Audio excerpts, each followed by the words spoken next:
If you remember from the end of last week's Bible reading, God renames Jacob Israel. Israel does not learn from his parents and has a favorite son, which is Joseph. Israel's uncle tricked him into marrying Leah when he wanted to marry Rachel. He ended up marrying Rachel also, who eventually gave birth to Joseph and Benjamin. She died giving birth to Benjamin. That may partly be why Israel favored Joseph. Joseph told on his stepbrothers, and later Jacob gave him a coat of many colors. Joseph also had a dream that his brothers would bow down to him. This led to jealousy and hate. His brothers want to kill him, but end up selling him into slavery. What a great family. Jesus ends up in Egypt. God was with Joseph throughout and caused all that Joseph did to succeed. Joseph found favor from Potiphar and rose to be in charge of all that Potiphar had. Potiphar had trust in Joseph to do what was right for his property. Potiphar's wife tried to get Joseph to commit adultery with her, but Joseph did what was right and did not sin against his master, and more important, not sin against God. She lies to Potiphar, and Joseph ends up in prison. God is with him there too. His faithfulness to God shows as he does trust and is trustworthy.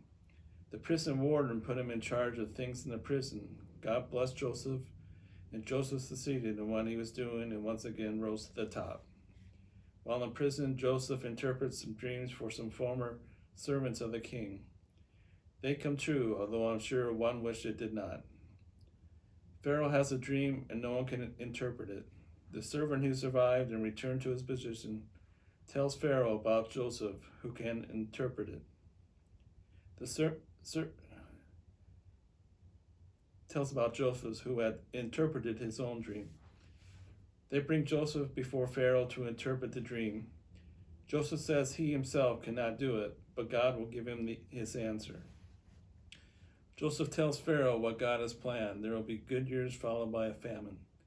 They were also to store up grains during the time of plenty for use during the famine, and appoint a wise man to lead the effort. Since God and his spirit were with Joseph, Pharaoh determined that Joseph was the wise man to lead this. The famine was widespread and affected Israel and his family. 10 of Joseph's brothers came to Egypt to get grain. Joseph recognized them, but his brothers did not. Eventually he told them who he was.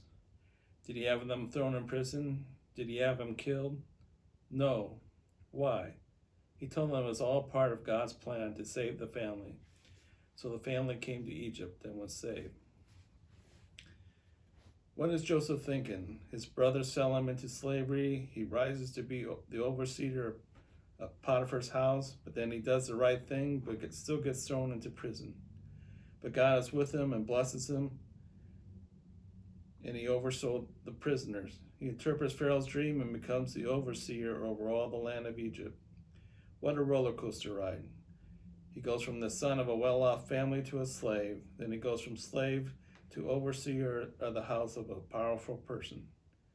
From overseer, he goes to prison, and from prison, he goes to overseer of Egypt. During all that time, Joseph had faith and trust in God and followed him. God is with him, and God blesses him. It is visible to Potiphar and Pharaoh both that God is with Joseph and brings God's blessings on them as well. Later, when his family comes and he reveals who he is not mad. Instead, his faith and trust shows once again and tells them not to worry.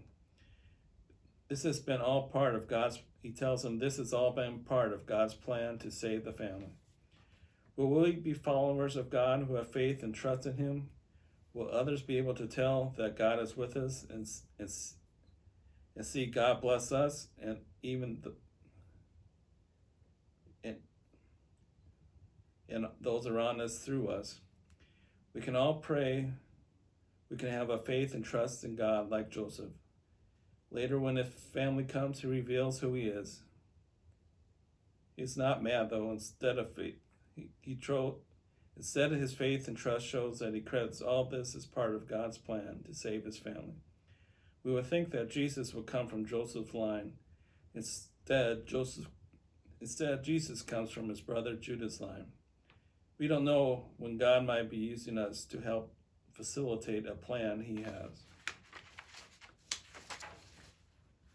Get out the green book and open to page 22 and read with me the sixth commandment and its meaning with me. You shall not commit adultery. What does this mean? We should fear and love God so that we lead a sexually pure and decent life in what we say and do. And husband and wife love and honor each other. We are to be faithful to our spouse and to God's will. Now read pages 22 through 24. Try to answer the questions and we will discuss them in the next video. There will be from now on a couple questions about the sections we read in the Green Book. On the question sheet, I will put the page number and an abbreviation in the section with the question. This week, the questions come from the section titled God with Me. It will be abbreviated GWM. We will not discuss these questions in these videos.